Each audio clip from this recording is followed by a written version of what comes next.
परम आदरणीय, थोड़ा कम मेरा वॉल्यूम थोड़ा ज़्यादा है। आज इस समारोह के मुख्य अतिथि और हमारे पूर्व बुजुर्ग कमांडेंट आरपी नौटियाल साहब, उपस्थित समस्त अधिकारी महोदय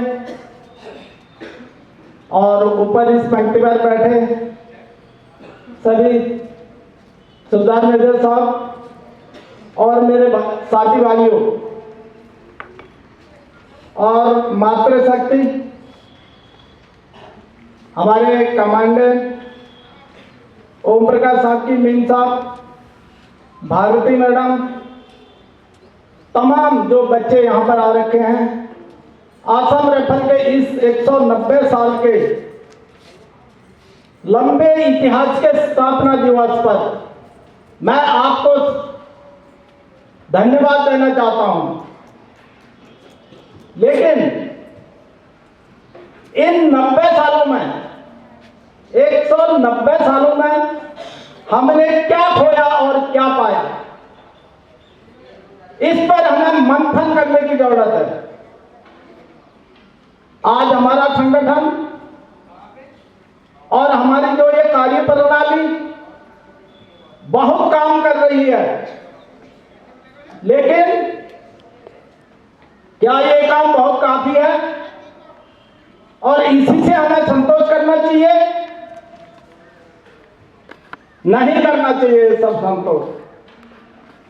जब तक हम संघर्ष नहीं करेंगे, संघर्ष ही सफलता की कुंजी है, तब तक हमें कुछ मिलने वाला नहीं है। और आज ये आसाम राइफल 190 साल में एक कचार लेडी होमगार्ड के तौर पर खड़ी की गई थी और वहां से प्रमोशन होते होते होते यहां तक पहुंची, तो अपने बलबूते पर पहुंची है और दुनिया में कोई फोर्स ऐसा नहीं है पदोन्नति होकर जो यहां तक पहुंचा है। लेकिन पिछले 40 सालों में इस फोर्स को ऐसे तहस नहस किया गया है जिसकी कोई सीमा नहीं है। उस पर सबसे बड़ा नुकसान जीडी को हुआ है। क्या नुकसान हुआ? ये 190 साल की कहानी मैं आप लोगों को इधर बोल नहीं सकता हूं। मेरे मन में है ये कहानी, लेकिन मुझे उसके लिए ना इजाजत मिलेगी ना मुझे टाइम मिलेगा। एक छोटा सा उदाहरण दे रहा हूं मैं। एक 1962 की लड़ाई का फायर आसाम राइफल का हौलदार डीबी राय है, दार्जिलिंग का।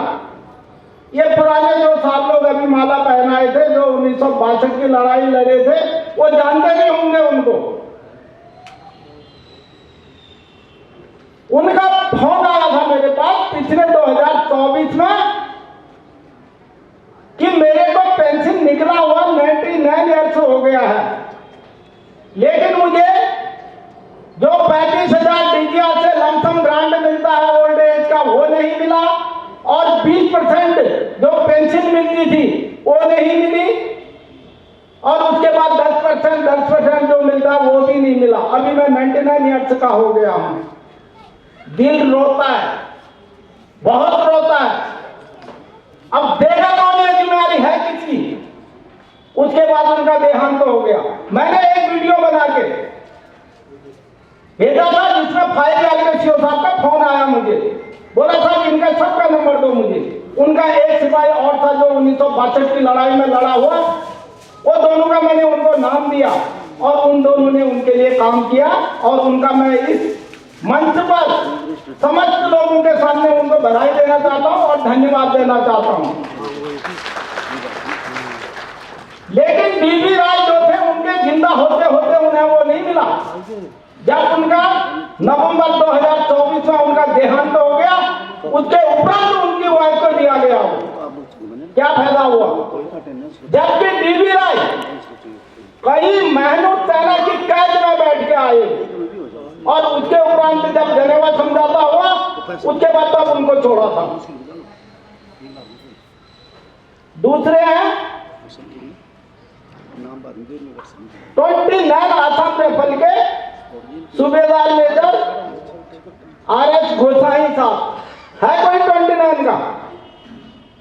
हाँ, कल मेरे पास फोन आया था, परसों मैंने एक वीडियो बना के भेजा था जो गृह मंत्री के लिए। कल दिन भर कह रहे थे, बहुत कंप्लेंट आया मेरे पास कि साहब आपका फोन एंगेज था। मैंने ना दिन में सुबह नाश्ता भी नहीं कर पाया। DGR से मेरे पास इतने कॉल आ गए, 1 मिनट एक कॉल के पीछे एक कॉल के पीछे एक आ रहा, और शाम को मैंने एक ही बार खाना खाया। फिर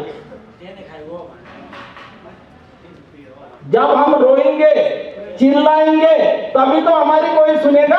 जो DGR, मैं तो शुक्रगुजार कहता हूं DG साहब को। उनको आने के बाद कुछ पत्ते हिले हैं, सिर्फ पत्ते हिले हैं, लेकिन अभी तक टहनी नहीं हिली है। अगर टहनी हिलाना है हमको अपने टांग में खड़ा होना पड़ेगा। अब मैं कह रहा था सूबेदार मेजर गोसाई साहब, उन्होंने नागालैंड से शादी किया, घर लेकर के आए। घर में आने के बाद उनका एक लड़का था, 2 लड़कियां थी, शादी हो गई लड़कियों की, लड़के की शादी हो गई। उसके बाद उनका लड़के का डेथ हो गया, उसके जो बहू थी उसका डेथ हो गया। उसके बाद में जो उनका एक पोता था छोटा, उसका भी डेथ हो गया। 2023 में उन्होंने शादी किया, फिर बोला मुझे कोई एक रोटी तो दे देगा, और 2024 में उनका फिर डेथ हो गया। अब वो बेचारे को खाना खाने के लिए हाथ में कटोरा लेके भीख मांगने के लिए घूम रही है। किसकी गलती है ये? क्या उस औरत की गलती है जिसने उनके साथ शादी किया? उनकी एक बच्ची है, कहीं नामो निशान नहीं है उनका।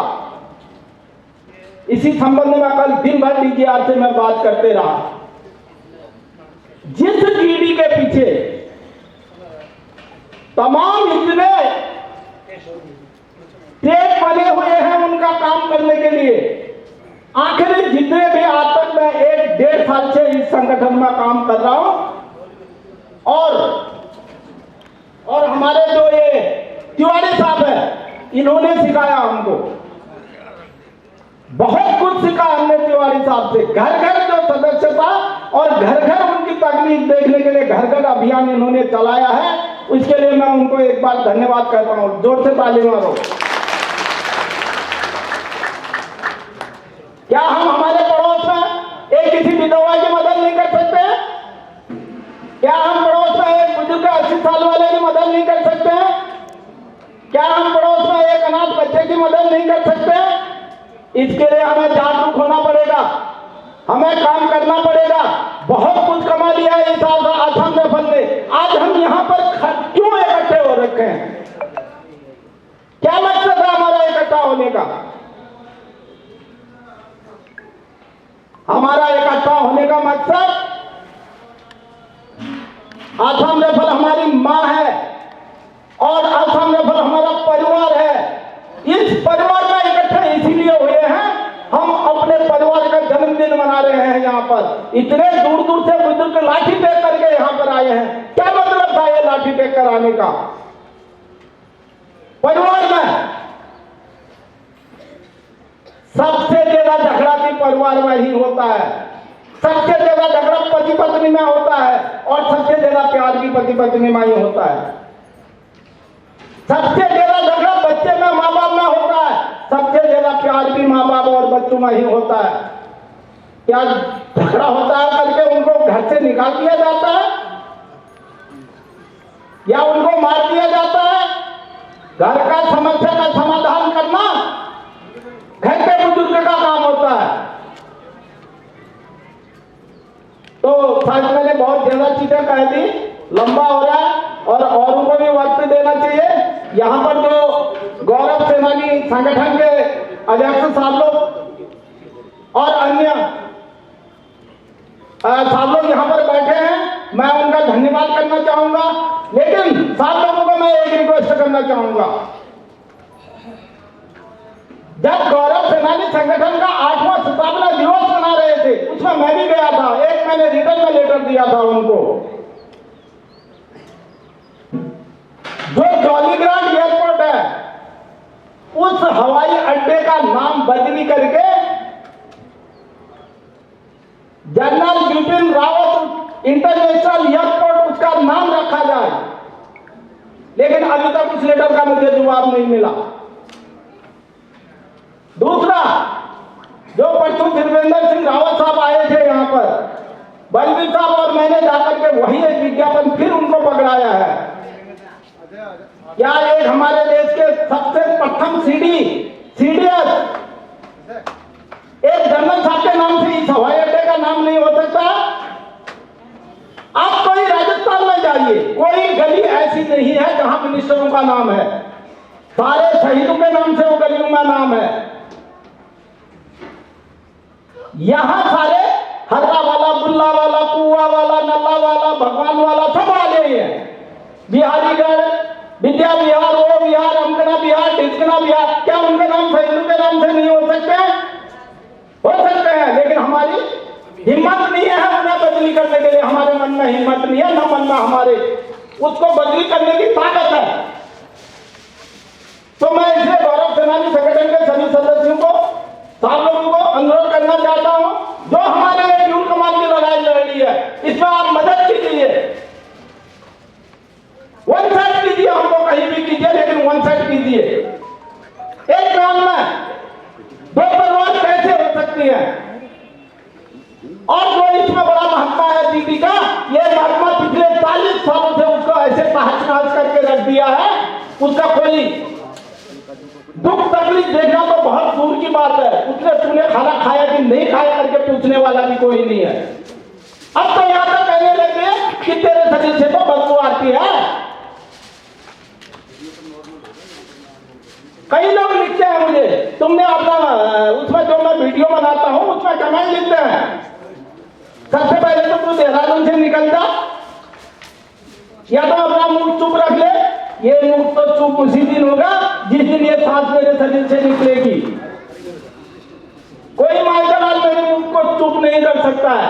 साथियों, इस संघर्ष को हमने लड़ना है, विजय होना है, विजय होना है।